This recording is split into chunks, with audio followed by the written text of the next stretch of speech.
എല്ലാവരും ഉച്ചക്കലത്തെ ഊണൊക്കെ കഴിച്ചാൽ ഞങ്ങൾ കഴിക്കുന്ന ഊണ് കഴിക്കുന്നതൊന്ന് കാണിച്ചു തരാം കേട്ടോ. ആദ്യം ചോറ് നിങ്ങൾ പൊന്നീരിയാണ് വയ്ക്കുക, അത് കാരണം ആ ചോറാണ് കേട്ടോ, പൊന്നീരി ചോറ്.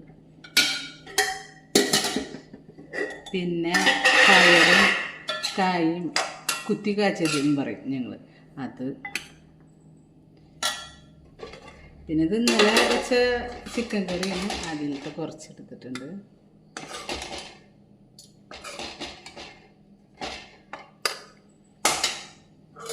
പിന്നെ മോര്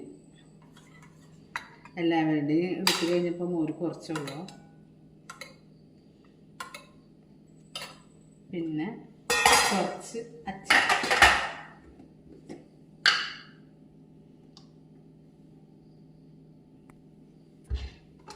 ഇത്രയേ ഉള്ളൂ കേട്ടോ ഞങ്ങളുടെ ഊണ്.